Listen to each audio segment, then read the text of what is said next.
Nós vamos falar hoje, gente, um tema muito importante que não dava para a gente não falar nesses dias aqui, né? Salve a próxima geração, né? Algumas coisas que Joederson falou, inclusive estão até aqui nos slides, né?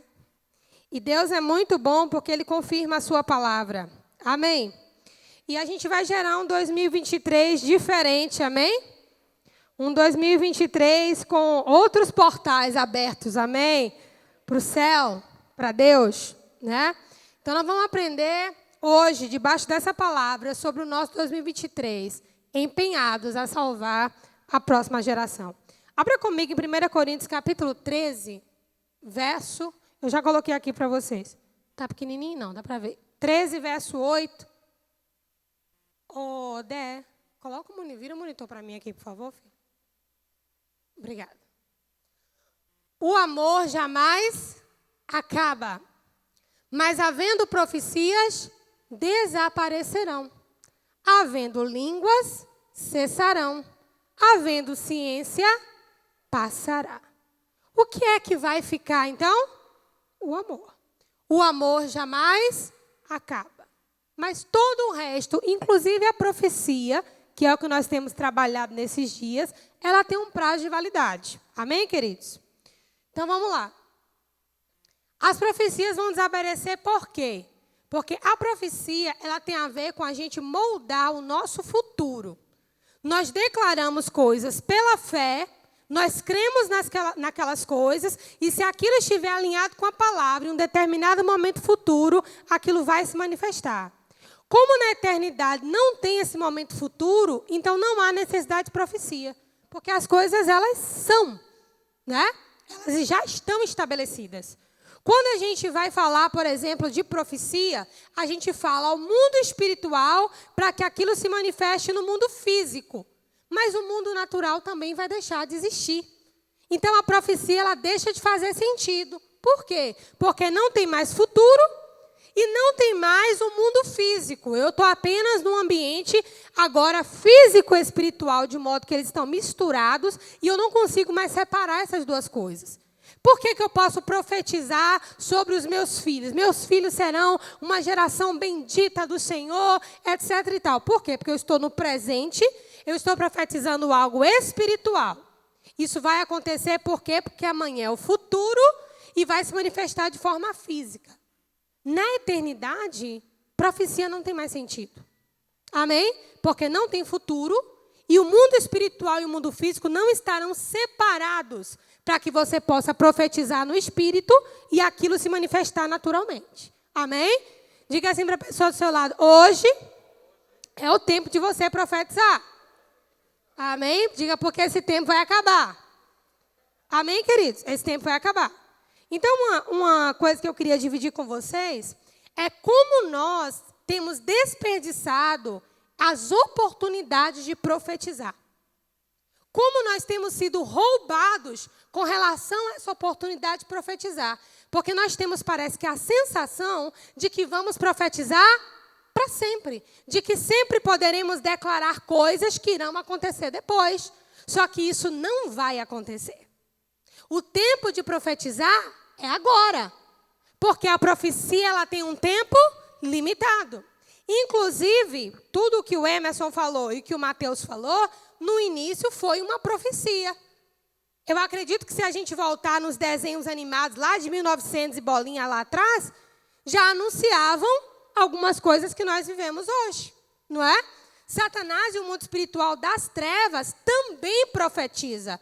E é claro que ele vai se utilizar de várias formas para profetizar, inclusive da internet, das redes sociais e da boca de pais que não têm entendimento ainda da gravidade disso. Então, esse é o tempo de você profetizar. Não é amanhã. A Bíblia diz, queridos, uma coisa interessante, que diante de Deus, todos nós somos indesculpáveis. E muita gente pega esse texto para falar apenas com relação ao conhecimento do Evangelho. De que forma?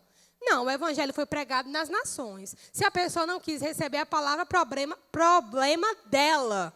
Porque o Evangelho foi pregado em todas as nações. Diante de Deus, todos são indesculpáveis. Mas isso não está restrito apenas à pregação do Evangelho. Existem muitas pessoas que já poderiam ter sido salvas, existem muitas famílias que já poderiam ter sido restauradas, casamentos, existem situações que não poderiam ter acontecido, não precisavam ter acontecido, coisas que nós poderíamos ter evitado se exercitarmos esse hábito do profetizar diário. Amém? Então não é apenas com relação à eternidade, todos nós somos indesculpáveis.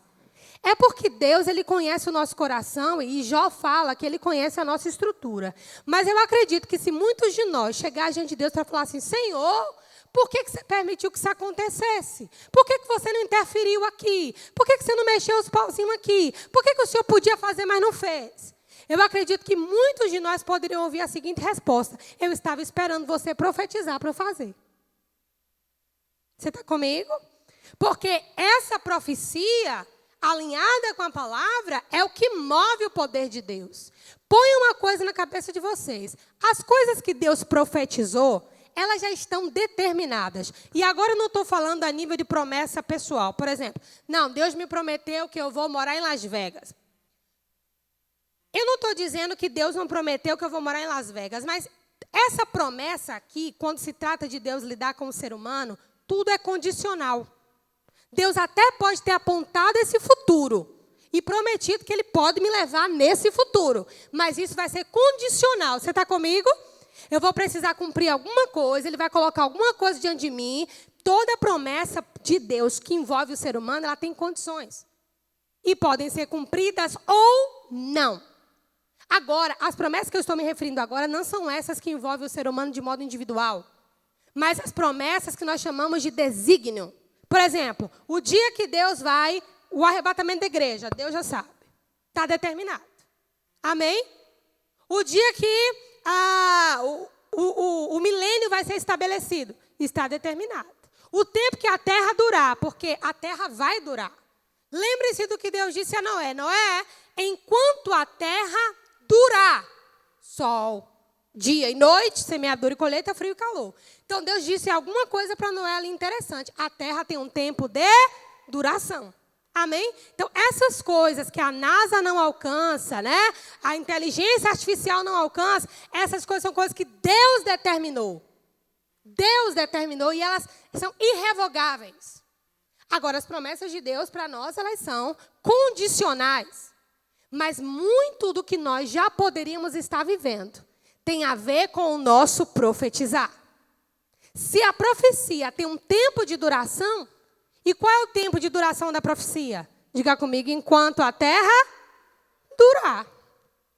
Qual é o tempo de duração de profecia na sua vida? Enquanto você estiver vivo. Amém? Então, queridos, eu queria chamar a gente para essa realidade de que profecia não é uma coisinha qualquer. Nem do lado das trevas, nem do lado da luz. Não é uma coisinha qualquer. Tudo aquilo que você fala, ou Deus pega, ou o diabo pega. Você está comigo? Ou Deus pega, ou o diabo pega. O mundo espiritual funciona por profecia. Não é simplesmente porque Deus quer falar do futuro. É porque Deus cria falando. Amém? Então, nós criamos falando. Então, não despreze profecia, principalmente dentro do contexto das coisas que falaremos a partir de agora. Amém? Volto a dizer, tanto do lado ruim quanto do lado bom. A Bíblia diz, pelas tuas palavras serás condenado e pelas tuas palavras também serás justificado. Ô pastora, mas Deus não vê, né, o coração? Deus vê o coração, mas no tribunal de Deus não é o coração, é o que saiu da sua boca mesmo. Porque a Bíblia diz que a boca fala o quê? Então não tem esse negócio de Deus estar vendo a minha intenção. Você está comigo? Porque a nossa boca está alinhada com o que está dentro de nós. Amém? Então esse é um tempo de profetizar. Diga, esse é um tempo de profetizar. Amém? Então, a única coisa que não vai desaparecer é o quê? O amor. Eu não sei se vocês têm percebido o esforço da mídia, do cinema, da música, das artes, para colocar no amor um resumo de um relacionamento momentâneo, mas intenso, entre um homem e uma mulher, antigamente. Hoje, amor é um relacionamento intenso e momentâneo com o que você quer que seja, da vaca a outro ser humano. Mas desde que isso lhe traga prazer. O esforço de Satanás para que o amor não seja conhecido, e muitos de nós, crentes, batizados, que tomamos a ceia, dizimamos, ofertamos, nascemos e criamos na igreja, não conhecemos o amor. E nós precisamos entender, queridos, que amor, isso não é clichê. Amor não é um sentimento. Amor é uma definição sobre quem Deus é. E quando nós falamos sobre amor, e a única coisa que vai permanecer, é porque se nós não andarmos em amor, nós também não vamos permanecer. Pegue comigo. Se a única coisa que vai permanecer é o amor, você acha que por isso faz sentido que Deus diga: ame o Senhor teu Deus sobre todas as coisas e ame o seu próximo como a ti mesmo? Faz sentido ou não faz? Por que Deus quer que nós andemos em amor? Porque Ele é o próprio amor e é o amor quem vai permanecer. Você está comigo? Então, quando Jesus diz que você deve amar, quando a Bíblia fala que, olha, o amor tudo sofre, tudo crê, tudo suporta, tudo espera, não arde em ciúmes, etc. A pessoa olha e fala assim: gente, isso aqui é algo inatingível. Né? Por quê? Porque o nosso conceito de amor, ele é puramente emocional. Nós chamamos de amor o que deveríamos chamar de paixão. Mas o amor, eu ouso dizer, como igreja de Jesus Cristo na terra, nós precisamos conhecer. Porque o amor é quem Deus é. Quando Paulo ele escreveu muita coisa com revelação clara, para a gente entender. Mas teve coisa que Paulo escreveu como que em código, porque nem tudo dava para falar. Quando Paulo diz assim, que o amor vai permanecer, ele não está falando de um sentimento. Você está comigo? Esse é o capítulo que Paulo está apresentando os dons espirituais. Então, ele está apresentando o mover de Deus dentro da igreja. Amém? Mas ele diz assim, mas eu vou apresentar algo mais excelente. É o amor. Aí nós temos um grupo que diz assim, mas a Bíblia diz que é mais excelente que os dons é o amor. Então, assim, eu vou me dedicar à caridade, vou ajudar o próximo, porque isso é mais excelente que os dons. Irmã, não é isso que a Bíblia quer dizer. Caridade é uma coisa, amor é outra. Amém? Não é isso que a Bíblia quer dizer. Paulo está apresentando algo que é superior aos dons. Então, ele está apresentando a fonte dos dons. Quem está entendendo?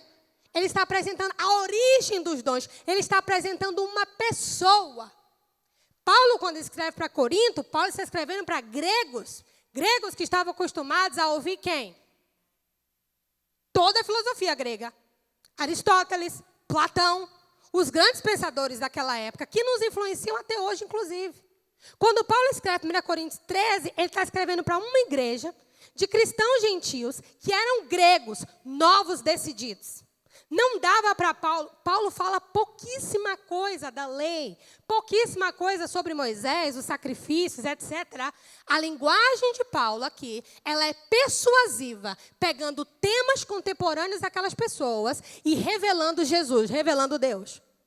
Então, quando Paulo diz que o amor é a única coisa que permanece, ele está apresentando Deus. Quando Jesus diz assim, quando Jesus, Paulo, os demais apóstolos e o próprio Deus, andem em amor. Andem em amor. Ele não está falando sobre um sentimento. Ele está falando sobre uma estrutura de comportamento que imita o comportamento de Deus. Porque apenas em amor nós vamos permanecer. Os dons vão ficar também. As profecias vão ficar também. A ciência vai se esgotar porque Deus é a fonte dela. Mas o amor permanece. Por isso a Bíblia diz que quem não ama... Gente, isso é muito forte. Para pensar nesse versículo. Quem não ama, não conhece a Deus. Oxe, como assim? Eu canto, eu prego, eu sou do louvor, eu sou dos voluntários, eu dou aulinha no Kids. Querido, quem não ama, não conhece a Deus. Eu sou pastor, sou apóstolo, sou semideus. Se eu não amo, eu não conheço a Deus. Você está comigo? Então, lá fora, preste atenção. Nós temos um esforço da mídia para desconfigurar o amor. E já conseguiu isso há muito tempo. E dentro da igreja, nós temos um outro esforço igualmente maligno para configurar e substituir o amor a atos de caridade, um extremo, e o outro extremo ao mover do Espírito através dos dons. Mas a fonte é a mesma. É o diabo por trás para que a igreja não tenha um relacionamento com o seu Senhor. Você está comigo? E, querido, quando falta amor, falta Deus. Quando falta Deus, falta tudo. Amém. Diga comigo assim, quando falta amor, falta Deus. Quando falta Deus, falta tudo. Muita gente fala assim, pastora, por que Deus criou tanta coisa assim? Deus é amor em essência. É quem Deus é. Mas a grandeza do amor não é nem tanto a essência de Deus, mas o manifestar dessa essência. Se for uma essência, como a essência de um perfume, se estiver fechado, você não consegue sentir o cheiro, não é assim? Eu fui no supermercado anteontem e queria escolher uns shampoos lá. Eu digo, gente, o povo não sabe fazer marketing, não. Tudo numas caixas lacradas, com plástico e dentro de uma caixinha de papelão. Como que eu vou sentir o cheiro do shampoo? A mesma coisa seria com Deus. Se Deus simplesmente existisse e não tivesse manifestado, não faria sentido. A própria manifestação de Deus é o amor. E você vai entender onde chega nos seus filhos. Porque Deus escolheu manifestar o amor tendo filhos. Diga, Deus escolheu manifestar o seu amor tendo filhos. Por isso Ele criou a natureza. Por isso Ele criou os bichos. Por isso Ele criou os astros. Por isso Ele criou tudo de tão lindo que a gente vê. Amém? Tudo de tão lindo que a gente vê. Deus criou para o homem. Mas substitua essa palavra homem. Substitua a raça humana. Se você der um zoom, você vai chegar em Deus criou para os seus filhos. Não é à toa que está escrito que os céus declaram a glória de Deus, o firmamento é obra das suas mãos. Os céus são os céus do Senhor, mas a terra Ele deu aos filhos dos homens. Amém? Deus não tem netos, todos são filhos de Deus. Amém? E entenda essa conotação. Eu sei que envolve novo nascimento, mas filhos que eu estou falando é no sentido de ter saído de Deus. O autor aos Hebreus, ele chama Deus de Pai dos Espíritos. O que é um saco gestacional morto? Um corpo sem espírito, sem vida. O que era aquele boneco no chão? Um boneco sem vida. Deus é o Pai dos Espíritos. Nós fornecemos material genético e Deus dá vida. Deus escolheu manifestar o seu amor dando filhos. Quantos conhecem aquele texto que diz: os filhos são herança do Senhor e o fruto do ventre, o seu galardão? O que você acha que esse texto quer dizer? Que Deus é seu pai, que Ele morreu e deixou de herança seu filho? Não, o pai deve ser Jesus, que morreu e deixou de herança meu filho. Porque o que esse texto quer dizer? Nós falamos muito sobre esse texto, sim? Quando uma mulher está grávida, a primeira coisa que ela bota é lá, né? Os filhos são herança do Senhor. É ou não é verdade? Gente, mas presta atenção. A herança, necessariamente, não é o seu filho, mas é o fato de você gerar. Isso é uma herança divina. Deus nos deu a capacidade de gerar e ter filhos para que, assim como Ele gerou filhos e manifesta o seu amor, nós geremos filhos através do amor. Por isso que os filhos são sagrados e abençoados dentro da aliança do casamento. Porque o que é a imagem e semelhança de Deus? Não é só o homem e nem é só a mulher. Imagem e semelhança de Deus é o quê? Macho e fêmea os criou. Se a humanidade quiser achar Deus em algum lugar, ela não vai entender os escritos de Paulo, a menos que alguém interprete. Se a humanidade quiser achar Deus, o único lugar que ela vai encontrar todas as respostas possíveis, pelo menos, é um casal, um homem e uma mulher, fiéis um ao outro, leais a Deus, até que a morte os separe. Foi assim que Deus se revelou. É por isso que a cultura do divórcio, a cultura do ajuntamento, a cultura do... Como que é o nome daquele outro negócio, amor, que não é casamento? Como? União estável, né? Tantas coisas estão ali ao redor para que a figura do casamento, porque casamento é sacramento. Casamento não é a política que define o que é. Casamento não é a mídia que define o que é. Quem define o que é casamento é a igreja, porque a igreja tem o sacramento do casamento. A política define ajuntamento. E o que nome quiser dar, amém? Mas casamento é instituição divina e é um sacramento bíblico. É nosso. É que nem o Natal. Amém?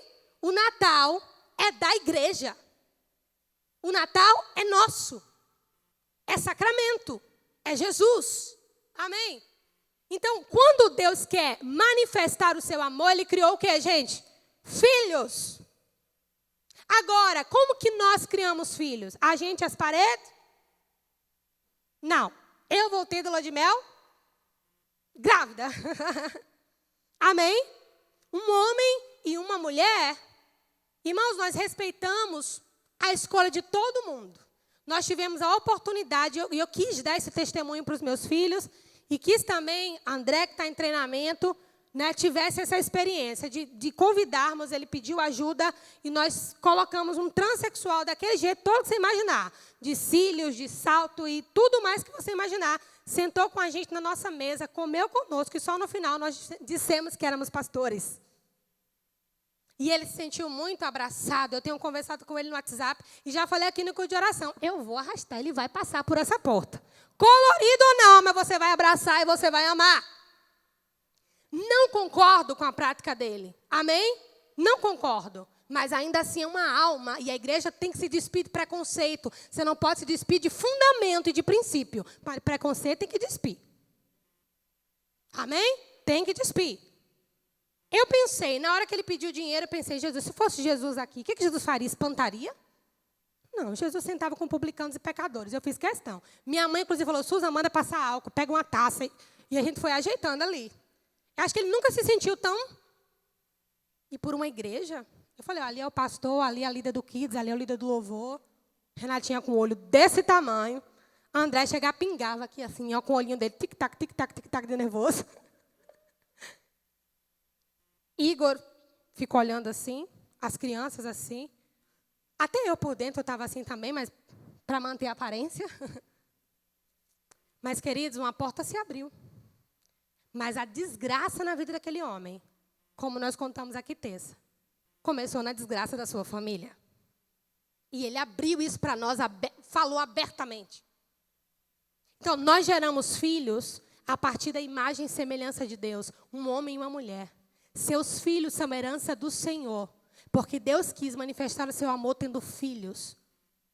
E os seus filhos com a sua esposa, com seu esposo, são essa herança. Você também gerou filhos. Mas você gerou filhos para matar? Você gerou filhos para amaldiçoar? Você gerou filhos para destruir? Ou você gerou filhos para amar? Deus gerou filhos para amar. Amém? E nós devemos gerar filhos para amar. Você está comigo?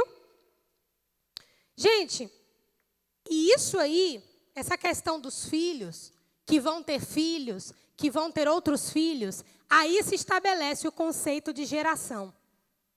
Como assim, pastora? Como o Joederson falou, ninguém vem da chocadeira.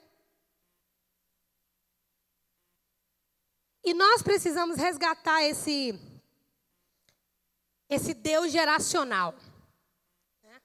Nós olhamos muito esse Deus que me ama, Ele me ama, minha mãe que vai não sei o quê, meu pai, mas Ele me ama. Amo essa música, viu, gente? Não tem nada contra ela, não, só estou dando um exemplo. Nós estamos muito nesse eu, a promessa de Deus para mim, os planos de Deus para mim, o que Deus quer me usar, o que eu faço para Deus. Embora Deus nos enxergue como indivíduos, Ele, quando nos olha, Ele não nos desconecta das nossas gerações. Amém? Porque isso foi Ele que estabeleceu. Se você for conversar, se você for olhar na Bíblia, o que Deus diz para a imagem e semelhança dele, macho e fêmea? Multipliquem-se e encham a terra. Era a vontade de Deus. Era o desejo de Deus. Que Adão e Eva enchessem e multiplicassem a terra. Esses filhos que nós temos, que é a próxima geração, se nós não salvarmos, e a palavra agora é salvamento mesmo, se nós não salvarmos, nós teremos fracassado em todo o projeto de Deus para as nossas vidas. Porque a grande responsabilidade de uma geração é cuidar da outra geração. E esse cuidado preserva ambos. Se Igor está dirigindo um carro em alta velocidade, sozinho, ele talvez até ultrapasse seus limites. Mas quando você está com seus filhos, seu comportamento não é diferente?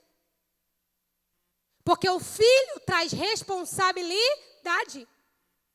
Então, quando Deus diz que a sua geração é sua responsabilidade, não é apenas como um peso para os seus ombros, não. Mas é porque isso guarda a sua própria vida. Em outras palavras, a Bíblia está dizendo, tudo que você fizer, se você tem filho, pense nele primeiro. Amém?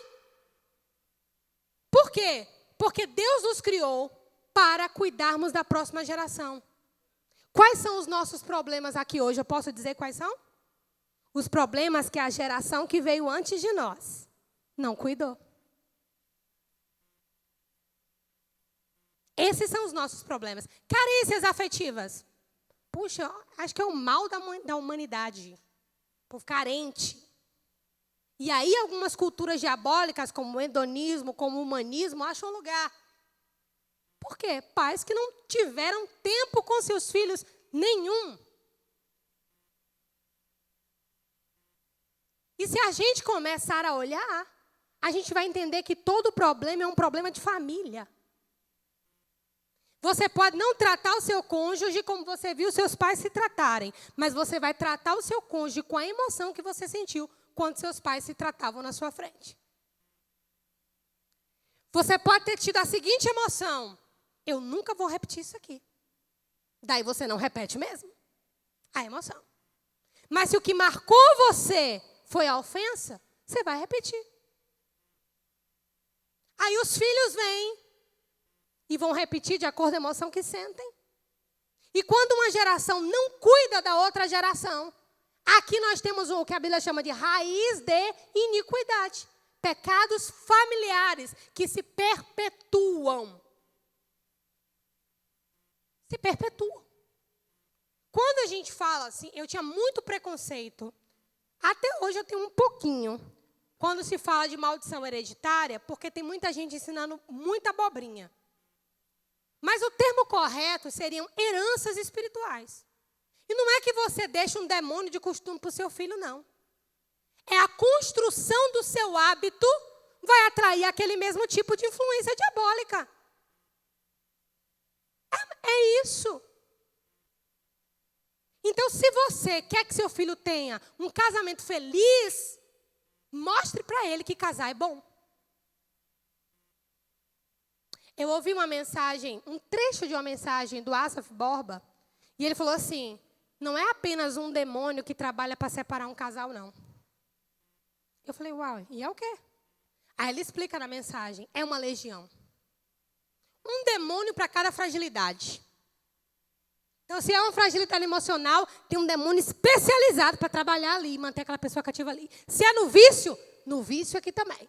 Se é no trauma de um casamento abusivo dos pais, vai entrar naquilo ali também. E nós, como igreja, estamos dormindo e colocando os nossos casamentos e os nossos filhos a nível sentimental.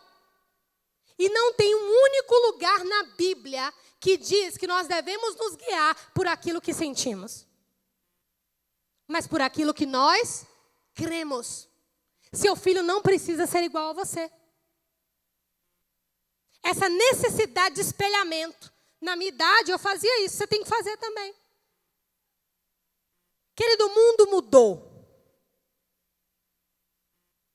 As coisas são diferentes. A minha e a sua boca tem que profetizar, não é a nossa infância, é a vontade de Deus para a criança, pureza, liberdade, alegria, num ambiente que ele se sentir à vontade e contribuir para isso. Mas relações baseadas em sentimento. Aqui nascem os filhos prediletos. Qual é o filho predileto? O filho predileto é o filho que não me confronta, que se identifica com aquilo que eu gosto. O filho predileto é o filho que não toca na minha ferida, mas endossa o meu comportamento. É o filho predileto. Por quê? Relações baseadas em sentimentos. Vamos avançar um pouquinho mais, já estou terminando, eu vou ter que resumir, depois a gente continua. Eu vou pular algumas coisas, tá? A próxima geração será salva pelo amor. O mundo só oferece humanismo, hedonismo e egoísmo, onde Deus não é necessário. Humanismo, o homem é o centro. Pastora, mas eu não ensino isso para o meu filho. Será? Será? Se a gente projeta nos nossos filhos autossuficiência, se a gente projeta nos nossos filhos soberba, se a gente projeta nos nossos filhos que eles não dependem de Deus, até numa prova da escola. Iago tinha um costume, quando ele não tirava 10, às vezes ele tirava 9, ou 9,5. Ele chorava. Ainda esse ano, ele pegou o boletim lá na casa da minha mãe. Ele tinha fechado 10 em quase todas as matérias. Graças a Deus, meu filho é uma benção. Mas acho que foi umas 2 matérias lá, ou foi uma, que ele tirou uma nota inferior. Para ele, o boletim não estava adequado. Por causa daquela nota, diante de todas as outras que ele fechou. Isso é bonito? Não. Isso é saudável? Não. Isso está gritando o quê? Mãe, olha para mim, eu estou querendo ser perfeito para ser admirado por vocês. Você está comigo? Então a gente pensa que o humanismo, a crença em si mesmo, o mundo que gira em torno de si mesmo, é uma coisa que está lá no reino de Shrek, tão distante. Quando você se isola da sua vida familiar, e agora eu não me refiro apenas aos seus filhos, embora a mensagem seja salve a próxima geração, mas quando você se isola da sua família, seu mundo está girando em torno de você mesmo. Humanismo. Hedonismo, pastora, a cultura do prazer sem compromisso. E o egoísmo, eu sou suficiente. Agora me diga onde Deus aparece aqui. Humanismo, em tudo quanto é filme, novela, jogo, roupa, música, tudo. Hedonismo segue o mesmo caminho, egoísmo também. Deus não existe. Deus sou eu, Deus é a natureza, Deus é... Mas esse Deus, a Bíblia, tudo vai perdendo valor. Se você não salvar a próxima geração, você fracassou em tudo que Deus planejou para a sua vida. E eu vou te dizer uma coisa, não importa quantos anos seu filho tenha. Ele pode ter 50 anos. Se ele é seu filho, você tem responsabilidade por ele. De orar, de clamar, de consertar as coisas que podem ser consertadas ainda. Está vivo, pode consertar, gente. Amém? Eu não vou ler porque não dá tempo, mas lá em Gênesis, eu marquei aqui para a gente ler. Mas você lê em casa, Gênesis 49, quando Jacó vai abençoar cada um dos seus filhos, os 12, né? De onde sairiam as 12 tribos de Israel. E você vai ver que as 12 tribos que saíram daqueles 12 homens reproduziram o mesmo comportamento que Jacó profetizou. Por que Jesus é da tribo de Judá? Sabe por quê? Ele não deveria ser da tribo de Levi, já que ele é um sacerdote, sumo sacerdote. Porque Judá foi o legislador, o justo.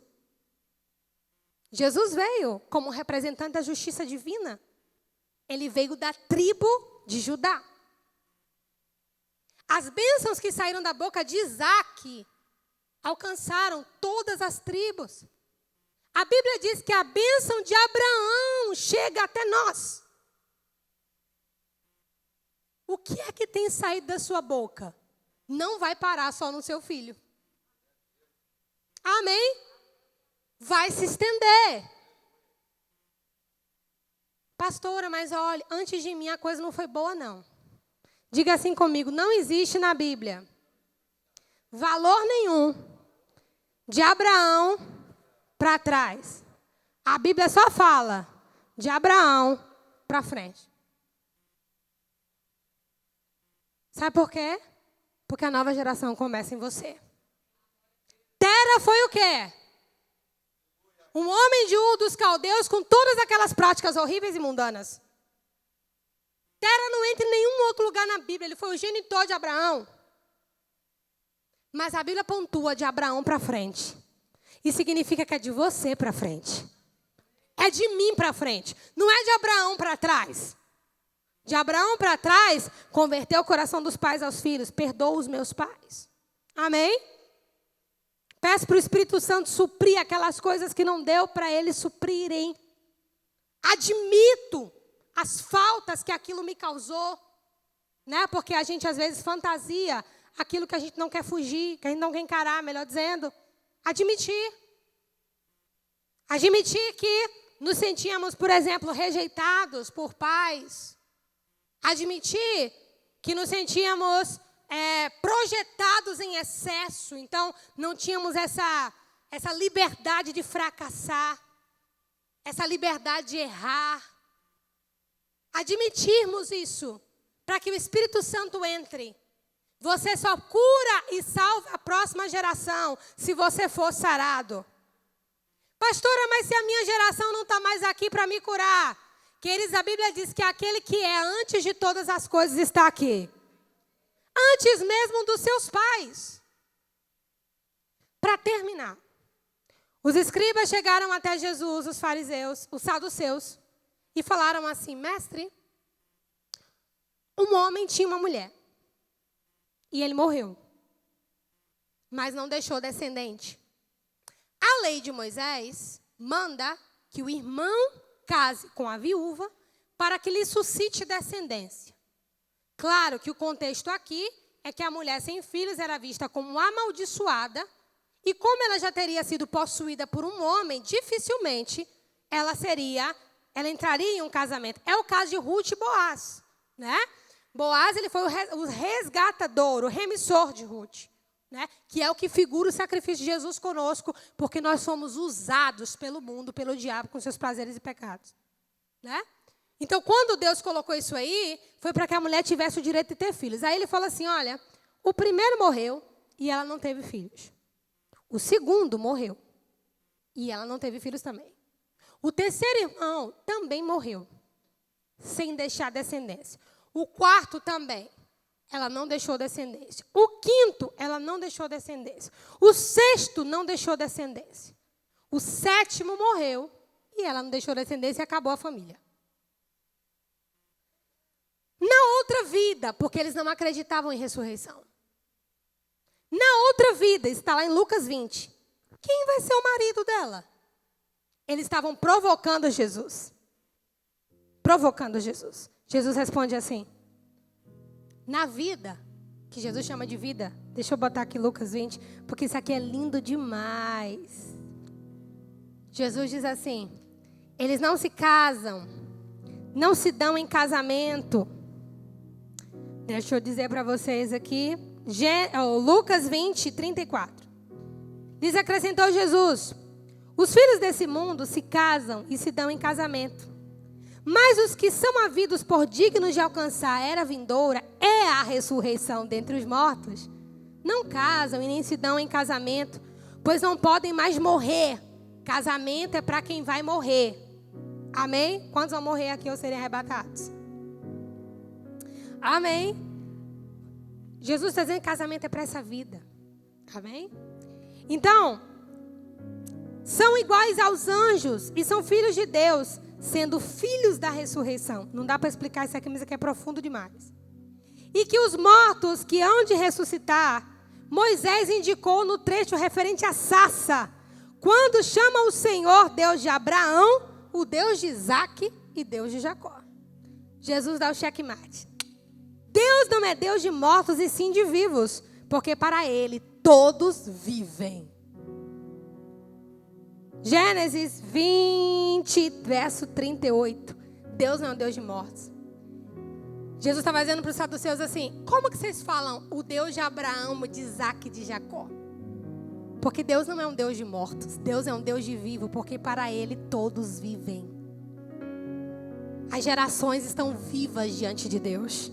Amém? Tanto de um lado quanto do outro. Volto a dizer. Mas as gerações estão vivas diante de Deus. Nós não podemos mudar nada com relação ao nosso passado. Mas eu posso ser um Abraão daqui para frente. Eu posso ser aquela que meus netos vão dizer assim: para que a bênção da minha avó Susan chegasse até mim. Amém. Para que os meus bisnetos digam a bênção da minha avó. Tem uma coisa que eu falo sobre a bênção do meu pai. Meu pai onde chegava, fundava uma igreja e criava um seminário. Que essa bênção chegue até a mim. A bênção do meu pai. É a mesma coisa com você. Se coloque de pé.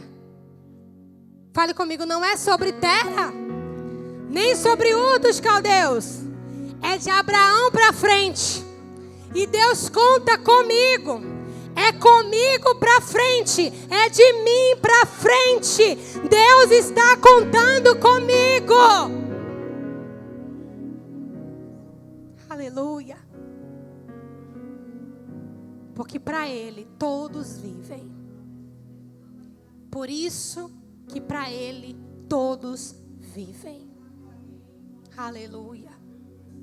E eu queria que com essa palavra você pensasse: você que é filho, não é pai, no privilégio que Deus deu aos filhos.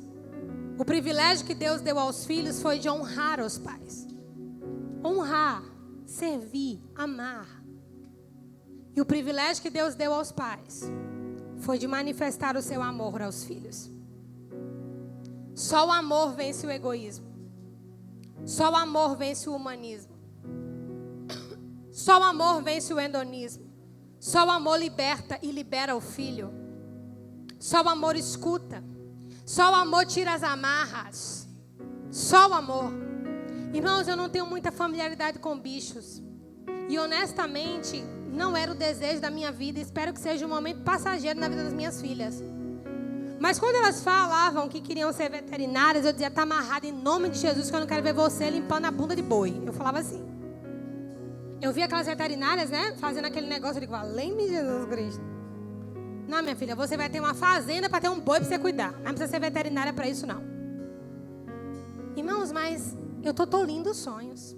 Amanhã isso para ela pode não ter sentido nenhum. Amém? Mas o meu papel é validar. Eu estou com você. Porque meu filho não é uma extensão de mim. Eu não gosto de mato, de roça, de inseto. Meus filhos gostam. Amém? Eles não precisam ser uma extensão de mim. E eu preciso amá-los como eles são. Pastor, eu cresci na lama, me misturando assim, ó, bebendo água do barro, pensando que era Nescau. Mas meu filho é uma almofadinha. Aqui em Sergipe fala almofadinha, não fala?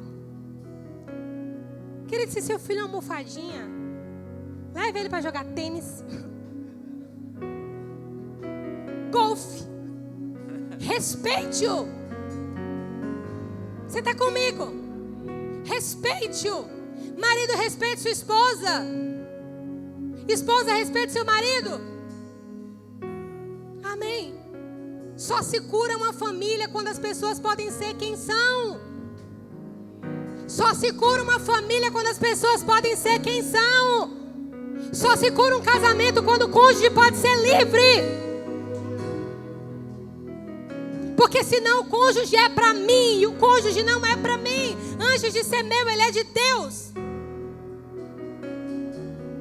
A Adiantando que nós teremos grupos de casais 2023, irmão. A coisa vai ser uma bênção. Mas a próxima geração está na sua mão. E nós vamos orar agora. Eu queria chamar o pastor Igor. E se você está com seu filho, seu marido, filho não, está lá no Kids, né? Mas você está com seu cônjuge aí, ou alguém, família sua, dê a mão a ele ou a ela. Vem aqui a mão. E antes de orar, eu queria que você olhasse para ele ou para ela e dissesse assim: eu te amo como você é. Você não precisa ser uma réplica dos meus pensamentos. Eu te libero em Deus para você ser quem Deus planejou para você. Aonde você estiver, eu vou estar do seu lado. E nós seremos uma família bendita do Senhor, abençoada do Senhor. E Deus vai nos usar para fazer um memorial na nossa geração. Ele é o Deus de Abraão, Isaac e Jacó, mas Ele é o meu Deus e Ele é o seu Deus. Amém?